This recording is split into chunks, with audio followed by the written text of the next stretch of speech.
Good morning 9th class. आज हम पढ़ेंगे एनिमल टिश्यूज वाला चैप्टर चल रहा है अपना। उसमें मैं आपको प्लांट टिश्यूज पढ़ा चुकी हूँ और आज हम पढ़ेंगे animal tissues. There are 4 types of animal tissues. Number 1 epithelial tissues, number 2 connective tissues, number 3 muscular tissues and number 4 nervous tissues. ठीक है, तो सबसे पहले हम पढ़ रहे हैं एपिथेलियल टिश्यूज। द कवरिंग और protected tissues in the animals body are epithelial tissues. Epithelium नाम से ही मालूम चलता है कि जो सबसे बाहर की कवरिंग होती है। हमारा पूरा शरीर स्किन से ढका हुआ है, तो ये किससे बना हुआ है? एपिथेलियम से बना हुआ है, एपिथेलियल टिश्यू से बना हुआ है। और भी हमारे जो इंटरनल बॉडी ऑर्गन्स हैं, उनकी जो आउटर कवरिंग है वो एपिथेलियल टिश्यू से बनी होती है। Epithelium covers most organs and cavities within the body. It also forms a barrier to keep different body system separate. Epithelial tissues जो होते हैं वही एक ऑर्गन को दूसरे ऑर्गन से सेपरेट रखते हैं, अलग अलग रखते हैं। The skin, the lining of the mouth, the lining of blood vessels, lungs, alveoli and kidney tubules are all made of epithelial tissues. Epithelial tissue cells are tightly packed and form a continuous sheet. They have only a small amount of cementing material between them and almost no intercellular spaces. इनमें intercellular spaces नहीं पाए जाते हैं। Obviously, anything entering or leaving the body must cross at least one layer of epithelium. एक body के अंदर कोई एक ऑर्गन से दूसरे ऑर्गन में कुछ भी सब्सटेंस जाना चाहेगा तो उसको एपिथेलियम क्रॉस करना ही पड़ेगा, क्योंकि हर एक बॉडी ऑर्गन हमारा एपिथेलियम टिश्यू से सेपरेट होता है। As a result, the permeability of the cells of various epithelia play an important role in regulating the exchange of materials between the body and the external environment and also between different parts of the body. Regardless of the type, all epithelium is usually separated from the underlying tissues by an intracellular fibrous basement membrane. Different epithelia show different structures. अब हमारे पूरे शरीर में हर एक organ में अलग अलग तरह की एपिथेलियम होती है। Then correlate with their unique functions. Functions अलग अलग होते हैं। For example, in cells lining blood vessels or lung alveoli, where transportation of substances occurs through a selectively permeable surface, there is a simple flat, मतलब जहाँ transporting का काम है, जैसे ब्लड लाइनिंग और लंग्स के एल्वियोलाई। ब्लड तो अपने ट्रांसपोर्टेशन का काम करते हैं, न्यूट्रिशियस वैल्यूज को पहुँचाते हैं एक ऑर्गन से दूसरे ऑर्गन में, और लंग्स की जो एल्वियोलाई होती है वो गैसेस एक्सचेंज का काम करती है। ठीक है, तो उनकी जो सेल्स होती हैं वो simple flat of epithelium. This is called the simple squamous epithelium. Simple squamous epithelium cells are extremely thin and flat, form a delicate lining. The esophagus and the lining of the mouth are also covered with squamous epithelium. The skin, which protects the body, is also made of squamous epithelium.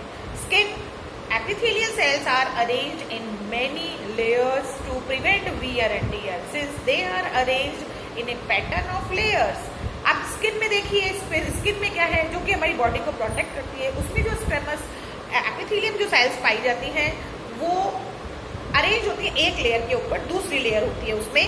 तो इसमें इन जो epithelium cells को बोलते हैं stratified squamous epithelium. ये layers के रूप में पाई जाती है। ठीक है, उसमें सिंपल फ्लैट थी, किसमें? ट्रांसपोर्टेशन का काम जो करते थे।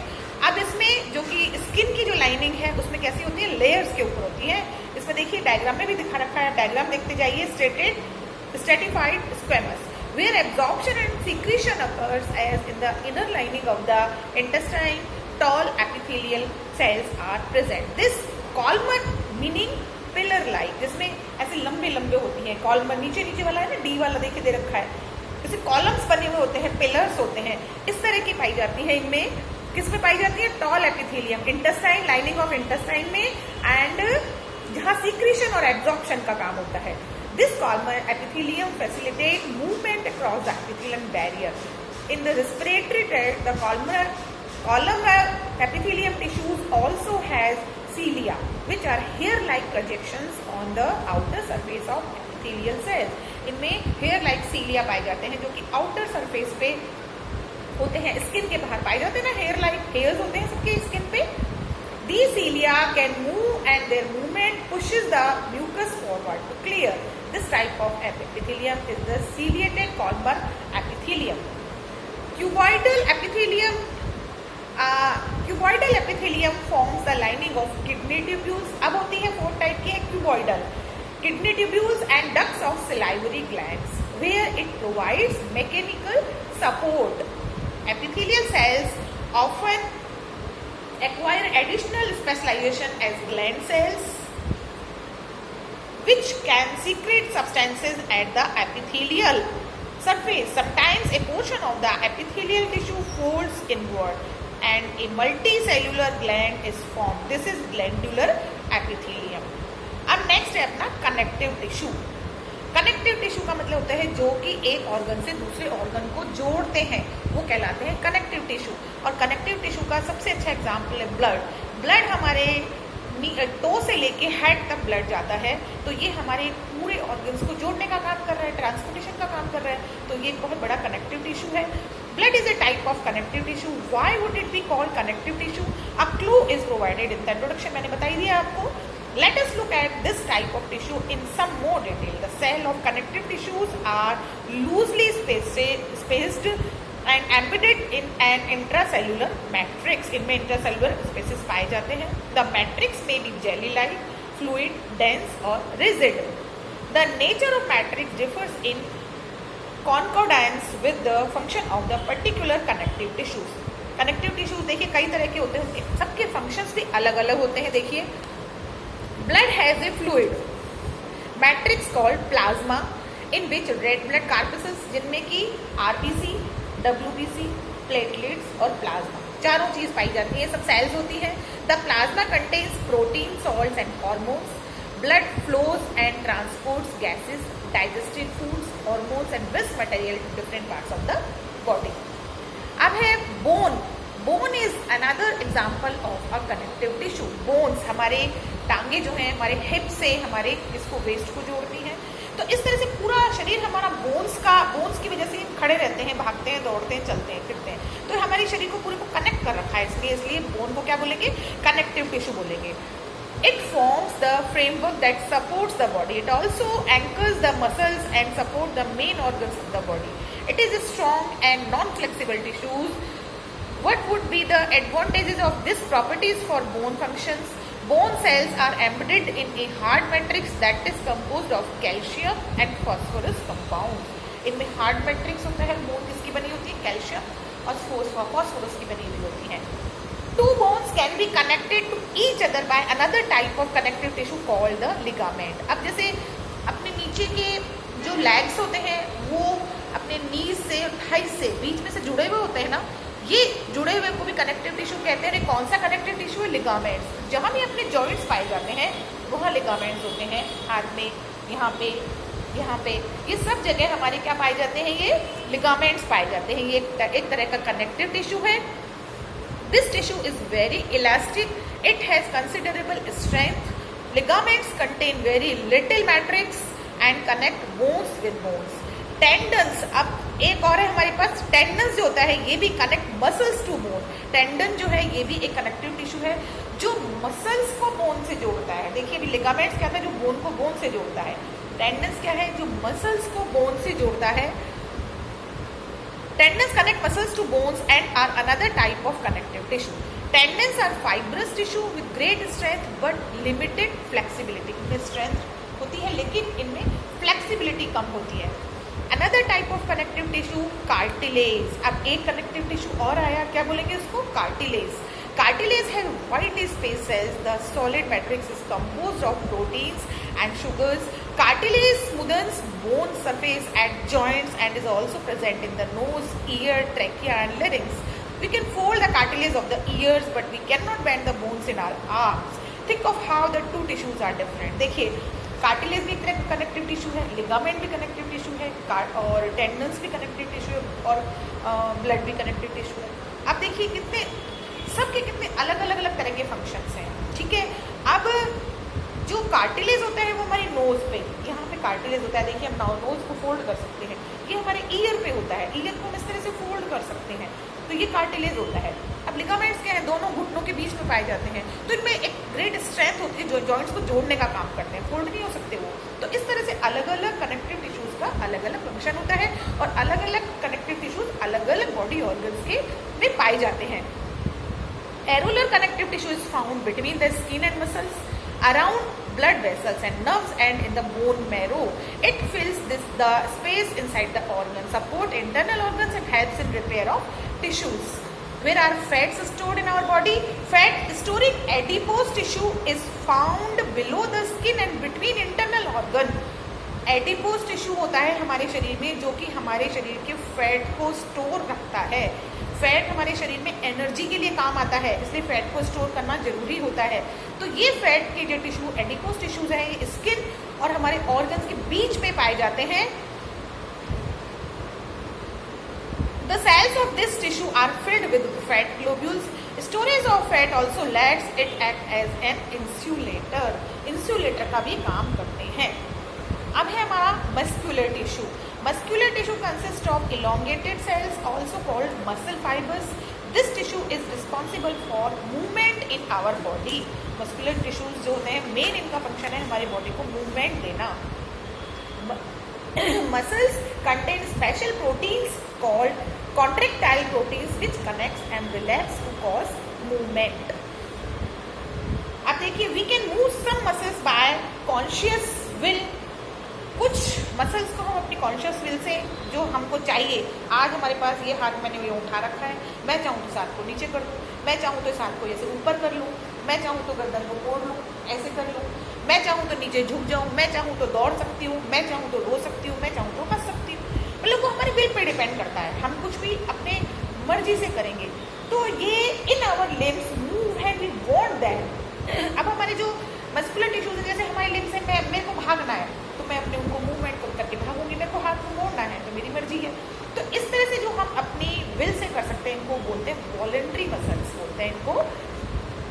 These muscles are also called skeletal muscles as they are mostly attached to bones and help in body movement.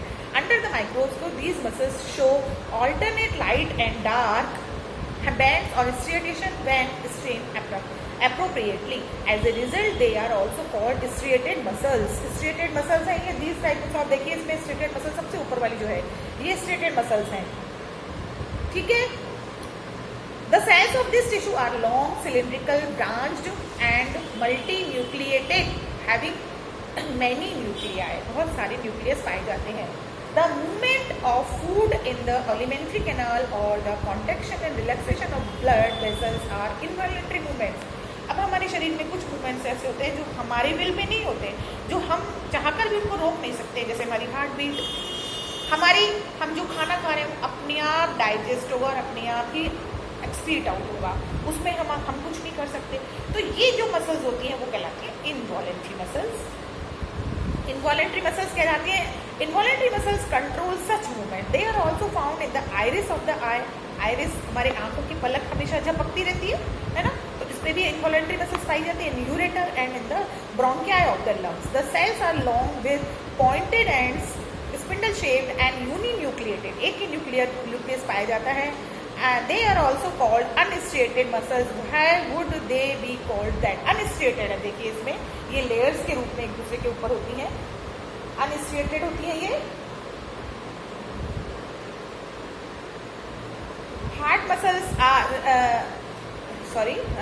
called unstriated muscles. The muscles of the heart show rhythmic contraction and relaxation throughout the life. These involuntary muscles are called cardiac muscles. Heart muscle cells are cylindrical, branched and uninucleated. Cylindrical, branch and uninucleated single nucleus वाली होती हैं। अब है हमारा nervous tissue. All cells possesses the ability to respond to stimuli. However, cells of the nervous tissue are highly specialized for being stimulated and then transmitting the stimulus very rapidly from one place to another within the body. The brain, spinal cord, and nerves are all composed of the nervous system. अपने spinal cord से लेके अपने brain से आ रहा है nervous system, जो brain को बोलते हैं ना अपन, नर्वस सिस्टम ब्रेन से स्टार्ट होता है, स्पाइनल कॉर्ड से होता हुआ पूरे अपने पीछे अपनी स्पाइनल कॉर्ड होती है, पूरे अपने टो तक जाती है नर्व्स हमारी सारे शरीर की। अब हमारे टो में भी अगर कुछ चीज़ चुभ जाती है, कोई कांटा चुभ जाता है, कोई गर्म चीज़ में पैर पड़ जाता है, तो तुरंत हमारे इतनी जल्दी, बहुत सेकेंड्स के भी, फ्रैक्शन ऑफ सेकेंड्स, मतलब सेकेंड्स के भी कोई 60 पार्ट्स कर लो, इतनी जल्दी हमारे ब्रेन को ऑर्डर मिलता है, ब्रेन में वो मैसेज जाता है, ब्रेन ऑर्डर देता है इस पैर को हटाओ यहाँ से, तो हम पैर को तुरंत हटा लेते हैं। तो ये होते हैं stimulus. The brain, spinal cord and nerves are all composed of the nervous system. The cells of this tissue are called nerve cells और neurons. A neuron consists of a cell body with a nucleus and cytoplasm. नीचे diagram दे रखा है neurons का, यही nerve cells कहलाती हैं और longest sales होती हैं हमारी बॉडी के अंदर। नर्व सेल्स सबसे लंबी सेल्स होती हैं। ये इसमें एक का डेंड्राइट जो है दूसरी सेल के नर्व एंडिंग से जुड़ा हुआ होता है। इस तरह से एक सेल दूसरी सेल से जुड़ी रहती है, टो से लेके ब्रेन तक हमारी ये नर्व सेल्स फैली हुई होती हैं। इसमें usually each neuron has a single long part called the axon and many short branched parts called dendrites, and individual nerve cells may be up to a meter long. Many nerve fibers bound together by connective tissue make up a nerve. The signal that passes along the nerve fiber is called a nerve impulse. nerve fibers के द्वारा nerve impulse हमारे brain तक जाते हैं। nerve impulses allow us to move our muscles when we want to. और nerve impulse होते हैं वही हमारी मसल्स को अलाउ करते हैं मूव करने के लिए, कि हमारा ब्रेन हमको अलाउ करेगा इस हाथ को उठाओ तो हम उठाएंगे, अदरवाइज हम उस हाथ को नहीं उठाएंगे। The functional combination of nerve and muscle tissue is fundamental to most animal. This combination enable animals to move rapidly in response to stimuli. तो ये हमारा हो गया नर्वस टिश्यू। तो इस तरह से ये चैप्टर बच्चों हमारा ख़त्म हो गया। आज हमने पूरा पढ़ लिया। आप लोग अपने बुक में देख के ध्यान से पढ़िए, इस वीडियो को ध्यान से देखिए। जो चीज़ समझ में नहीं आती है आप मेरे से डायरेक्ट वीडियो कॉल करके मेरे से पूछ सकते हैं, ठीक है। इस तरह से इस चैप्टर को आप पढ़िए। नेक्स्ट टर्म में मैं आपको इसकी एक्सरसाइज की और इंटेक्स्ट एक्सरसाइज की, जितनी भी इंटेक्स्ट एक्सरसाइज है सबकी वर्कशीट दूंगी, और काम टाइम पे करके भेजिए। वीडियो सब बच्चे ध्यान से देखिए, तभी समझ में आएगा, अदरवाइज चैप्टर समझ में नहीं आएगा। आया समझ में? ठीक है। और प्लीज़ मुझे पिछले 5 चैप्टर्स तक का जितना भी मैंने काम दिया है मुझे टाइम पर सेंड कीजिए। बच्चे नहीं कर रहे हैं, कुछ बच्चे, ज़्यादातर बच्चों का काम आ रहा है, पर कुछ बच्चे मेरे को सेंड नहीं कर रहे हैं। तो प्लीज़ प्लीज़ प्लीज़ आपसे एक हम्बल रिक्वेस्ट है कि मुझे काम टाइम पर सेंड कीजिए। Okay, bye.